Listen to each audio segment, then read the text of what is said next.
በምዕራብ ኦሞ ዞን በፈርጅ 3 ላይ ከሚገኙ 3 የከተማ አስተዳደሮች መካከል አንዷ የሆነችው የባቹማ ከተማ 4400 ሄክታር የቆዳ ስፋት ያላት ሲሆን 20073 ነዋሪዎችን እንደምታስተናግድ ከከተማ አስተዳደሩ ከንቲባ ጽሕፈት ቤት የተገኘው መረጃ ያመላክታል።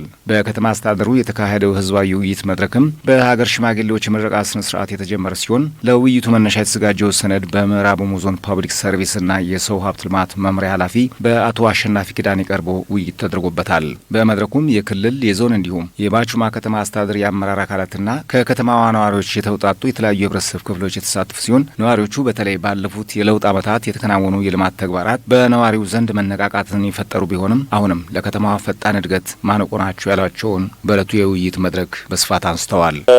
አገልግሎት ሰጪ የመንግስት ተቋማት አሉ። አገልግሎት የሚቀበል ደግሞ ህዝቡ አለ፣ ተገልጋይ አለ። በጣም ማነቆ የሆነ ያለው የከተሞች ፕላን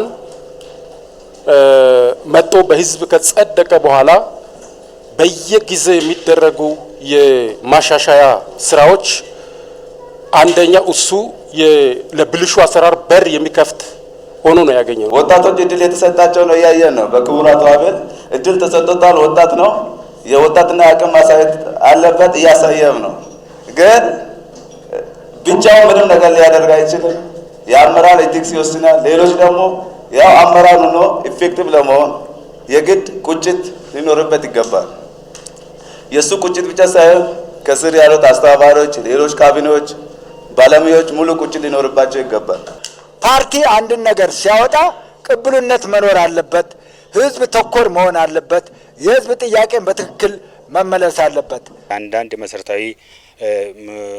መሰረታዊ ልማቶች መሟላት ጉዳይ ይቀሯታል። እነዚህም ያው እንደ ቀደም በስብሰባው ላይም እንደተነሳው የመንገድ የመብራትና እንደዚሁ የስልክ እነዚህ ነገሮች ትንሽ ወደ ኋላ እየጎተቷት ያሉ ቢሆንም በቀጣይ ሊስተካከል ይችላል የሚል ግንዛቤ አለኝ።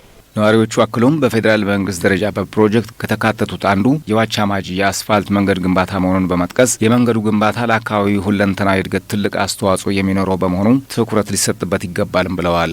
በውይይት መድረኩ ነዋሪዎቹ ያነሷቸው ጥያቄዎችም ደረጃ በደረጃ ትኩረት ተሰጥቷቸው ሊፈቱ እንደሚገባም በውይይት መድረኩ የተገኙት ባለድርሻ አካላት ምላሽና ማብራሪያም ሰጥተዋል። አዲስ አበባ ለማች፣ በኮሪደር በጣም ደምቃለች። ስለዚህ በአዲስ አበባ ብቻ የሚቆም የልማት ስራ አይኖርም። ወደታች ይወርዳል። እስከ ታች ቀበሌ ድረስ በራሱ ደረጃ የራሱን ፓኬጅ ይዞ መውረድ አለበት። ይሄ የፓርቲው ኢኒሼቲቭ ነው።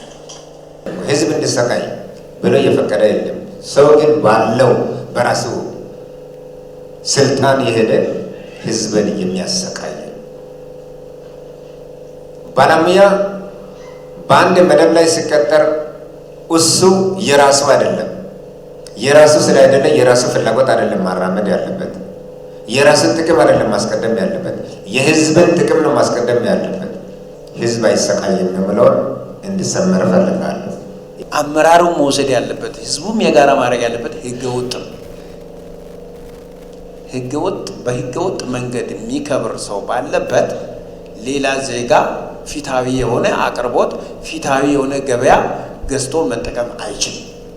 በምዕራብ ኦሞ ዞን ባቹማ ከተማ የጉባ ብስራቶች የመደመር መንግስት ትሩፋቶች በሚል መሪ ቃል ሀገራዊ፣ ክልላዊና ከተማዊ በሆኑ ጉዳዮች ዙሪያ በተካሄደው በዚህ ውይይት በክብር እንግድነት የተገኙት የደቡብ ምዕራብ ኢትዮጵያ ክልል ቡና ሻይ ቅመማ ቅመም ባለስልጣን ዳይሬክቶሬት አቶ አስራት መኩሪያና የምዕራብ ኦሞ ዞን ዋና አስተዳዳሪ አቶ ታምሩ ቦኒን ጨምሮ የዞንና የከተማ አስተዳደሩ የአመራር አካላት እንዲሁም በከተማው የሚገኙ የተለያዩ የህብረተሰብ ክፍሎችና የሀገር ሽማግሌዎች ተሳትፈዋል።